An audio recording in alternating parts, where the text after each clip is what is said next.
नमस्कार, मैं शौर्या। स्वागत है आपका सी न्यूज़ भारत में। वक्त हो गया है उत्तर प्रदेश बुलेटिन का। इस बुलेटिन में बात होगी एटा की, जहां सर्वोच्च न्यायालय के निर्णय के विरोध में सैकड़ों शिक्षक शिक्षिकाओं ने काले कपड़े पहनकर विरोध दर्ज कराया है। इसके साथ ही बात होगी फर्रुखाबाद की, जहां बीमारियों से ग्रसित लोगों के लिए निःशुल्क स्वास्थ्य शिविर की व्यवस्था की गई है। ऐसी तमाम खबरों पर करेंगे विस्तार से चर्चा। 14 सितंबर को एटा में सैकड़ों शिक्षक शिक्षिकाएं सर्वोच्च न्यायालय के हालिया आदेश के खिलाफ विरोध प्रदर्शन करने सड़कों पर उतरे। न्यायालय ने 1 सितंबर को सेवारत शिक्षकों के लिए शिक्षक पात्रता परीक्षा उत्तीर्ण करना अनिवार्य कर दिया था, जिससे 20 से 35 वर्षों से सेवा में लगे शिक्षक अचानक अपने भविष्य को असुरक्षित महसूस करने लगे। उत्तर प्रदेशीय प्राथमिक शिक्षक संघ के आह्वान पर काले कपड़े पहनकर प्रदर्शन करने वाले शिक्षकों ने पीडब्ल्यूडी गेस्ट हाउस एटा में ज्ञापन सौंपा। ज्ञापन में उन्होंने मांग की कि सर्वोच्च न्यायालय के निर्णय पर पुनर्विचार किया जाए, एनसीटी द्वारा 2017 में किए गए संशोधन को निरस्त किया जाए और विभागीय अधिकारियों व संगठन प्रतिनिधियों के साथ नीतिगत समाधान पर विचार किया जाए। संघ के नेताओं ने कहा कि उनकी नियुक्ति तत्कालीन नियमावली के अनुसार हुई थी और वर्षों बाद नई अहर्ता के आधार पर उन्हें अयोग्य ठहराना न्याय संगत नहीं। इस निर्णय से न केवल शिक्षकों का भविष्य संकट में है, बल्कि शिक्षा व्यवस्था की स्थिरता और गुणवत्ता पर भी प्रश्न उठते हैं। रिपोर्ट में ये भी बताया गया कि एटा में विरोध सिर्फ एक जिले तक सीमित नहीं है, बल्कि ये पूरे भारत में लाखों शिक्षकों की आवाज़ को दर्शाता है। शिक्षक संगठन ने चेतावनी दी है कि उनकी मांगों पर सहानुभूतिपूर्वक विचार न होने पर आंदोलन और तेज किया जाएगा। वीरपाल सिंह जाटव, प्रांतीय मंत्री, जिला मंत्री, उत्तर प्रदेशीय प्राथमिक शिक्षक संघ, आज माननीय सांसद और माननीय एमएलसी आशीष यादव आशु, सदर विधायक विपिन वर्मा डेविड जी, माननीय विधायक वीरेंद्र सिंह लोधी जी को ज्ञापन प्रस्तुत किए गए। आरटी एक्ट 2009 देश में लागू हुआ 29 जुलाई 2011 को। उसमें स्पष्ट शब्दों में कहा गया, जो आरटी एक्ट से पहले शिक्षक देश में तैनात हैं उन पर टीटी करने की बाध्यता नहीं थी, किंतु शिक्षा अधिकार अधिनियम में 10 अगस्त 2017 को एनसीटी ने संशोधन किया और उसे गुपचुप तरीके से दबाए रखा। लेकिन 1 सितंबर 2025 को माननीय सुप्रीम कोर्ट का आदेश आया। उसमें लिखा गया कि प्रदेश में और देश में जो भी शिक्षक कार्यरत हैं सबको टीटी करनी पड़ेगी। उसके प्रभाव से जनपद एटा में 2500 शिक्षक, प्रदेश में 3 लाख शिक्षक और देश में 25 लाख शिक्षक और उनसे जुड़े 30 करोड़ पारिवारिक सदस्य प्रभावित हो रहे। इसलिए उत्तर प्रदेशीय प्राथमिक शिक्षक संघ के प्रांतीय अध्यक्ष सुशील पांडे जी के नेतृत्व में पूरे प्रदेश में और देश में ज्ञापन दिए जा रहे हैं और माननीय प्रधानमंत्री जी और माननीय केंद्रीय शिक्षा मंत्री, माननीय उत्तर प्रदेश के माननीय मुख्यमंत्री जी से मांग की जा रही कि इस संशोधन 10 अगस्त 2017 के संशोधन को निरस्त कराने की कृपा करें। ये जनपद एटा के शिक्षकों की मांग है। एटा से सी न्यूज़ संवाददाता लखन यादव की रिपोर्ट। कटरी धर्मपुर में बाढ़ प्रभावित क्षेत्रों में रहने वाले लोगों की मदद के लिए विकास मंच के जिलाध्यक्ष भयन मिश्रा ने निःशुल्क स्वास्थ्य शिविर का आयोजन किया। शिविर में क्षेत्र के सैकड़ों लोग शामिल हुए और विभिन्न बीमारियों की जांच व उपचार प्राप्त किया। Doctor Naved Ansari, doctor Vimlesh Kumar, doctor Pankaj Rathore और डॉक्टर फार्मासिस्ट ब्रह्मानंद ने लोगों का स्वास्थ्य परीक्षण किया और आवश्यक दवाइयों का वितरण किया। साथ ही घाव की ड्रेसिंग आदि की भी प्रबंध किया। इस अवसर पर शिविर में प्रमुख रूप से राजेश दीक्षित, सुनील वाजपेयी कोटेदार, बादशाह सिंह पूर्व प्रधान, धर्मवीर राजपूत और शाहिद मौजूद रहे। उपस्थित लोगों ने इस पहल के लिए भयन मिश्रा और टीम का धन्यवाद किया। भयन मिश्रा ने कहा कि मुसीबत के समय लोगों की मदद करना बहुत महत्वपूर्ण है और ऐसे स्वास्थ्य शिविर बाढ़ प्रभावित क्षेत्रों में नियमित रूप से लगाए जाते रहेंगे ताकि लोगों को राहत मिल सके। नाम है आपका? बाढ़ पीड़ित राकेश। यहाँ पे जो निःशुल्क स्वास्थ्य शिविर लगा है, इसके बारे में क्या आपको कहना? दवाई बढ़िया करके बांटे और सरकार लोग परेशान है। बाढ़ में पानी आने जाते आते रहे। तो यहाँ दवाई आपको मिल रही है? हाँ, खूब अच्छी तरह। अच्छा, संतुष्ट हैं आप? हाँ, बहुत सही। धन्यवाद। पूछिए। डॉक्टर साहब, आज ये निःशुल्क स्वास्थ्य शिविर लगाया गया है, इसके संबंध में आपका क्या कहना है? एक बहुत अच्छा और बहुत ही नेक प्रयास है आप सभी लोगों का कि जिससे यहाँ पर अभाव में फंसे हुए लोगों की मदद हो पा रही है और एक सराहनीय कार्य है। मानवता के नाते हम सभी को इसमें ज़्यादा से ज़्यादा अपना योगदान करना चाहिए, ज़्यादा से ज़्यादा जो हेल्प हो सकती है वो करनी चाहिए। और मैं शुक्रगुजार हूँ भैया मिश्रा जी का कि उन्होंने मुझे एक मौका दिया इन लोगों के साथ समय बिताने का और मुझे मौका दिया लोगों की मदद करने का। बहुत बहुत धन्यवाद। क्या नाम है आपका? पूर्व सैनिक वीरपाल। आपके गांव में ये निःशुल्क स्वास्थ्य शिविर लगा है, इसके बारे में कुछ बताइए। माननीय भैया मिश्रा जी विकास मंत्री फर्रुखाबाद के हमारे गांव में दवाई प्रोवाइड करा रहे। जो भी स्किन के हैं लोग परेशान और बुखार जुखाम जो भी तकलीफ है सभी को दवाई प्रोवाइड करा रहे हैं और बहुत राहत मिल रही जनता को। और खाना भी प्रोवाइड कराया इन्होंने और बहुत बढ़िया देखभाल अच्छी कर रहे हैं हमारे गांव की तरफ से। कटरी धर्मपुर में बहुत सहायता कर रहे हैं जनता की। Thank you sir. फर्रुखाबाद से सीनू संवाददाता आदेश शर्मा की रिपोर्ट। 14 सितंबर को श्री तुवंत सरकार प्रांगण में अखंड ब्राह्मण महासभा की 1 दिवसीय बैठक आयोजित हुई। बैठक का शुभारंभ भगवान परशुराम के चित्र पर माल्यार्पण और तिलक व आशीर्वाद के साथ हुआ। पंडित सुनील पुरोहित की अध्यक्षता में समाज को एक परिवार की तरह रहने पर जोर दिया गया। बैठक में कई महत्वपूर्ण नियुक्तियां की गईं। पंडित सुरेंद्र तिवारी को जिलाध्यक्ष, सौरभ कौशिक को जिला कोषाध्यक्ष एवं नगर अध्यक्ष, पंडित हरेंद्र रचारिया को मीडिया प्रभारी और महिला संगठन से रितु शर्मा को जिलाध्यक्ष नियुक्त किया गया। मैरोनी ब्लॉक के लिए पंडित राजीव शुक्ला को ब्लॉक अध्यक्ष बनाया गया और समस्त ब्लॉक समितियों का गठन भी किया गया। ललितपुर से सीनू संवाददाता महेश नगाइच की रिपोर्ट। कोतवाली टूटीबारी थाना क्षेत्र के राजाबारी गांव में पत्नी ने अपनी प्रेमी के साथ मिलकर पति नागेश्वर रौनियार की बेरहमी से गला घोंटकर हत्या कर दी।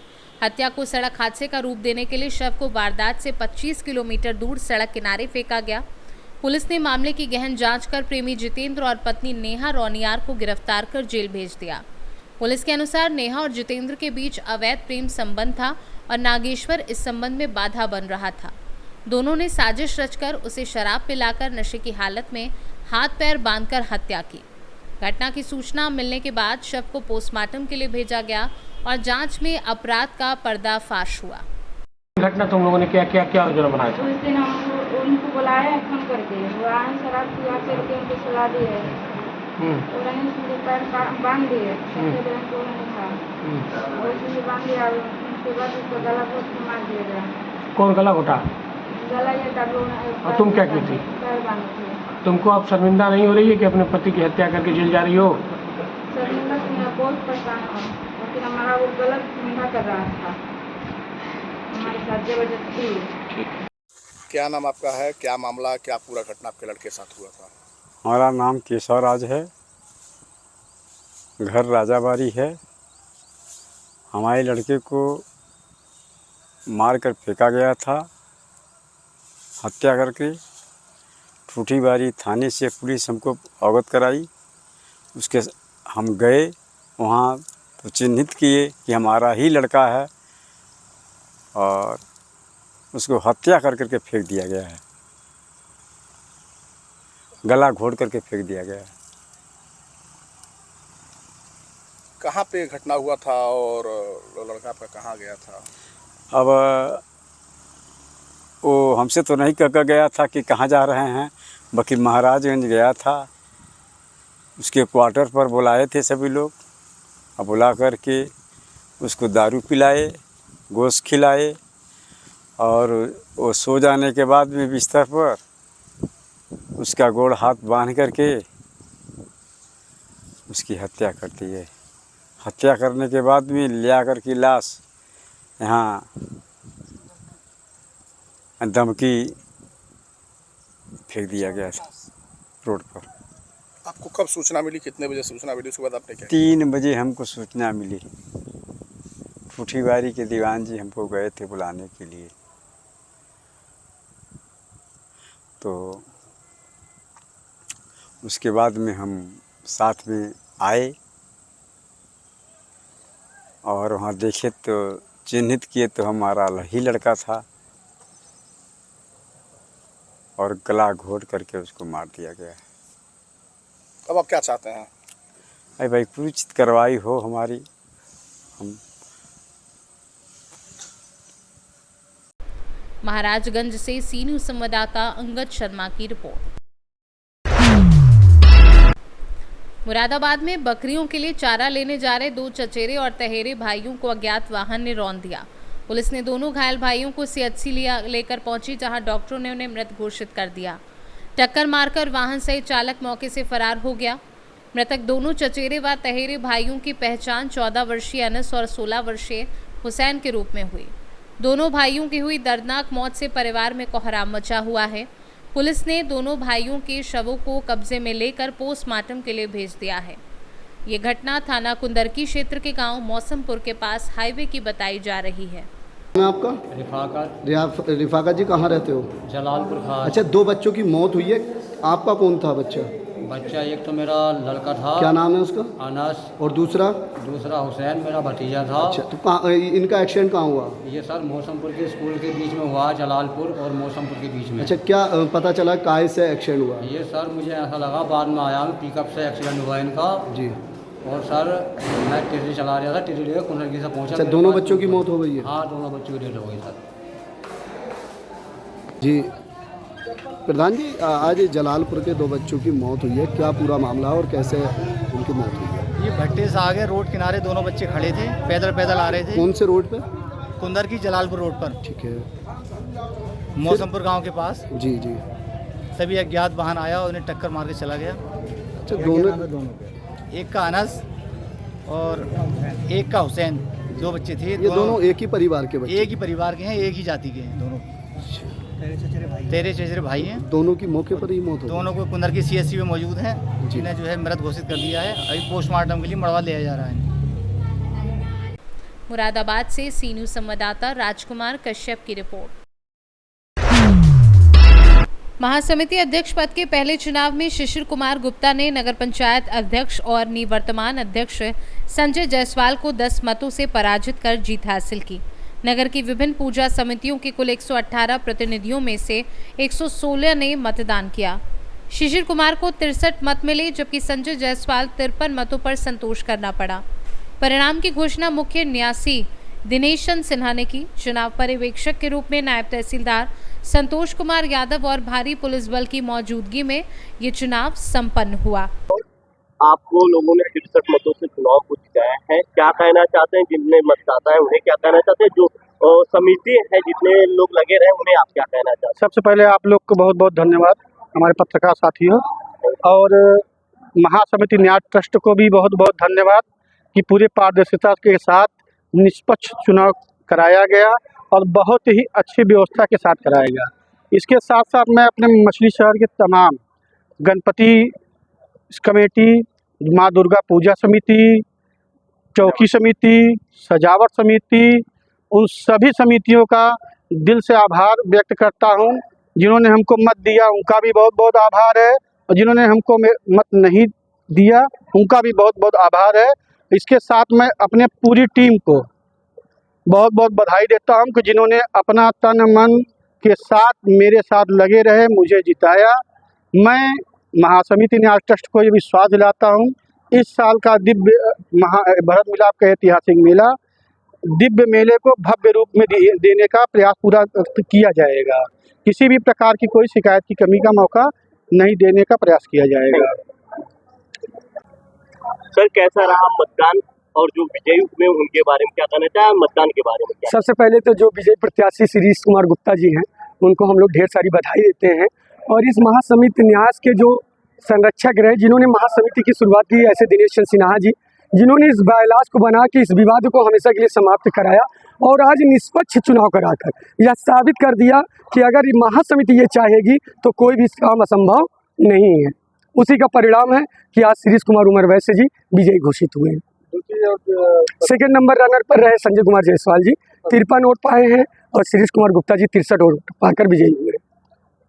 महासमिति का जो ये चुनाव हुआ है तो लोगों को क्या संदेश देंगे इस बार जो महासमिति का चुनाव हुआ है और मेला कैसे हुआ? हमारा रजिस्ट्रेशन हो गया है महासमिति का, उसी रजिस्ट्रेशन के अनुसार जो निर्वाचित हुए हैं उसी हिसाब से उनको काम करना है, अपने मन से नहीं कर पाएंगे।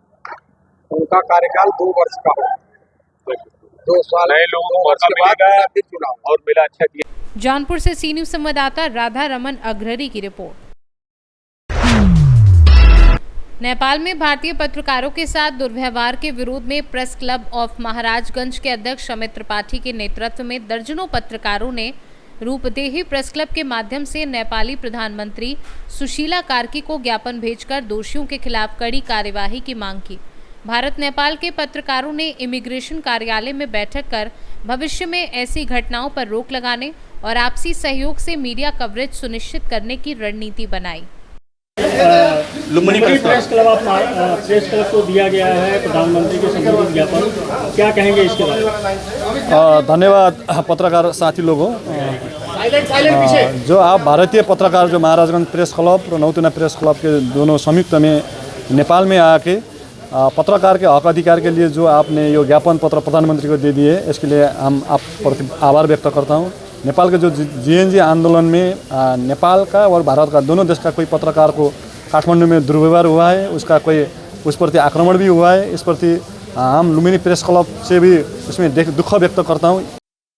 लुम्बिनी प्रेस क्लब को प्रधानमंत्री के संबोधित ज्ञापन किस तरह से सौंपा गया है, क्या मांग की है? देखिए, आपको बता दें कि बीते दिनों नेपाल में जेएनजी के आंदोलन के दौरान जो मीडिया कवरेज के दौरान वहाँ पे कुछ भारतीय पत्रकारों और कुछ नेपाली पत्रकारों के साथ कुछ लोगों के द्वारा वहाँ पर दुर्व्यवहार किया गया था, जिसके विरोध में आज हम लोग प्रेस क्लब ऑफ महाराजगंज के पूरे टीम महाराजगंज से लेकर नौतनवा से सभी पूरे जनपद के पत्रकार यहाँ पर इकट्ठा हुए और लुम्बिनी प्रेस क्लब जो रूपंदेही के पदाधिकारी हैं, जो अध्यक्ष हैं कमलदाई और पूरी टीम को हम लोगों ने एक प्रधानमंत्री सुशीला कार्की के नाम से एक विज्ञप्ति दिया गया है और ये उनसे निवेदन किया गया है कि इस विज्ञप्ति को प्रधानमंत्री तक पहुंचाया जाए। इसमें ये हम लोगों ने विज्ञप्ति में ये लिखा है कि जो कवरेज के दौरान जो मीडिया साथियों के साथ जो दुर्व्यवहार किया गया है उस तरह की घटना ना हो, जो भी दोषी हो उनके खिलाफ कार्रवाई किया जाए। और इस चीज़ को लेकर Lumbini press club of Rupandehi के द्वारा हम लोग को आश्वासन दिया गया है कि इस पत्र को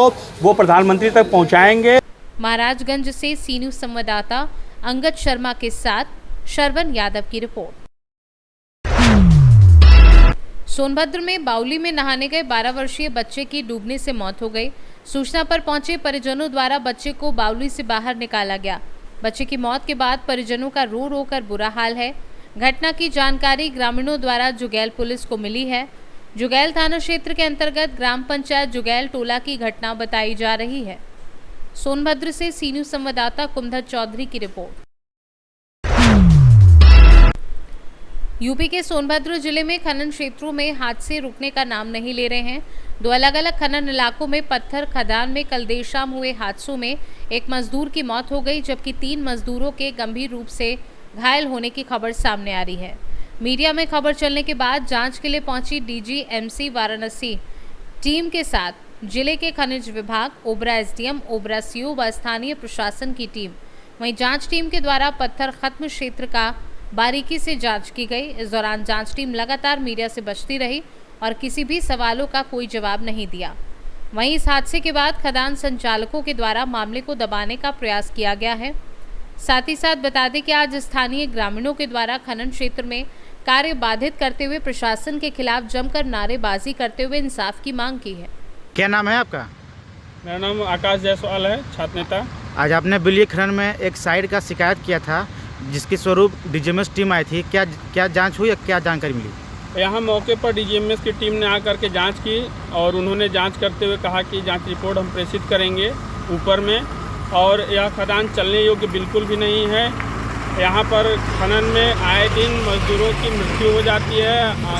हमेशा खनन हादसे होते रहे हैं, पहले भी हुए हैं। मौके पर आकर के डीजीएमएस ने कई कमियां दिखाई जिसमें कि इन्होंने बताया कि यहाँ पर कैमरे नहीं लगे हुए हैं, कहीं भी कोई सुरक्षा मानक का पालन नहीं किया जा रहा। इसको लेकर के डीजीएमएस ने सारी बातें हर एक बिंदु पे जांच की। कौन से साइड का है मामला? ये श्री स्टोन का मामला है। इससे पहले भी घटना हुई है? इससे पहले भी अगल बगल के कई खदानों में घटना हुई हैं, जिनको कि खननकर्ताओं द्वारा कहीं न कहीं उसे रोड एक्सीडेंट दिखा दिया गया है। और हमारा उच्च अधिकारियों और यहाँ के स्थानीय प्रशासन से निवेदन है कि जो घटना सत्यता में हुई वही दिखाया जाए, उसकी जांच की जाए। अगर एक्सीडेंट है तो एक्सीडेंट दिखाएं, अगर खनन में घटना हुई है तो खनन में हादसे को दिखाएं। राजकुमारी का घटना भल का दिक्कत बा?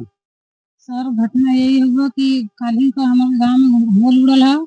हमारे व्यक्ति के मतलब हमारे यहाँ कोई एक काम करने वाले थे मजदूर आदमी, और उसी लोग मतलब बुलाए और चले गए काम करने के लिए। उनको ब्लास्टिंग हो गए, उड़ा दिए, देखे नहीं, होल किए, उड़ा दिए।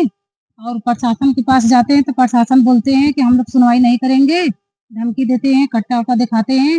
हम लोग कई बार एफआईआर किए थे, लोग नहीं, सुनवाई कोई नहीं हुआ है। हम लोग के गांव में अगल बगल पास में घर है, हम लोग को 10 कदम के घर के पास में मतलब हमारा घर है, उसी के घर के पास में होल उड़ता है और हमारा घर चिरिक गया है। हमारा मतलब कि हम लोग को वहीं पर खदान चलता है। हम लोग बोले हैं कई बार कि मतलब बंद कर दीजिए खदान, हम लोग को बंद कर दीजिए, बहुत दिक्कत है। हम लोग, हमारे बाल बच्चा नहीं सोते हैं और पत्थर गिर गिर ढोका गिर गिर हमारे मतलब घर के पास में आते हैं। लोग जाते हैं, घर का आसपास का आदमी जाते हैं तो बोलते हैं कि जो करना बनने वो कर लीजिए, लेकिन हम लोग नहीं बंद करेंगे। गांव को सुनवाई नहीं हो रहा है। यहाँ पे हम लोग खाली चमार बस्ती है, 60-70 ऐसी है बस्ती है, और वहाँ पर कोई मतलब अधिकारी भी नहीं, गांव के प्रधान भी नहीं सुनते हैं। कोई बात होता है तो विरोध होता है तो नहीं सुनते हैं, वो भी नहीं आते हैं। और हम लोग को मकान जो है तो गिर गया है, चिरिक गया है, ढल गया है, और हम लोग को मतलब इसके लिए मतलब अन्याय चाहिए। सोनभद्र से सीनू संवाददाता कुमधर चौधरी की रिपोर्ट। सोनभद्र में एक बार फिर तेज रफ्तार का कहर देखने को मिला है। रफ्तार की वजह से 4 गाड़ियां आपस में टकरा गई, 5 लोग मामूली रूप से घायल हो गए। सड़क पर अचानक एक 16 चक्का गाड़ी के बैक होने से हादसा हुआ है। मौके पर स्थानीय पुलिस पहुंची और राहत बचाव में जुटी है। घटना चोपन थाना क्षेत्र के प्रीत नगर की बताई जा रही है। आपका नाम? सोनू मोदनवाल। ये पीछे जो आपके एक्सीडेंट हुआ है, ये कैसे हुआ है? यहाँ पर एक हाईवा जो है कि बैक हो रहा था साइड में लगाने के लिए, और उसी समय मैजिक यहाँ पे रुकी उस गाड़ी को देख के, और उसके पीछे स्पीड में था बोलेरो वाला, जैसा कि लोग यहाँ पे बता रहे हैं कि बोलेरो वाला स्पीड में था, वो मैजिक में जाके घुस गया। उसके पीछे स्पीड में एक 16 चक्का हाईवा आ रहा था, वो भी उसी स्पीड में जो है कि उसमें घुसा और आपस में चारों गाड़ियाँ आपस में जो है कि टकरा गई। लेकिन गनीमत ये रहा कि हल्की फुल्की चोटें आई हैं लोगों को, कोई बहुत ज्यादा गंभीर रूप से घायल नहीं है। मौके पर पुलिस आ गई है? हाँ, प्रशासन आई है, वो अपना जो भी उनका काम है वो कर रही है। सोनभद्र से सीनू संवाददाता कुमधर चौधरी की रिपोर्ट। फिलहाल के लिए इस बुलेटिन में बस इतना ही। देश और दुनिया की तमाम बड़ी खबरों के लिए बने रहिए सी न्यूज़ भारत के साथ।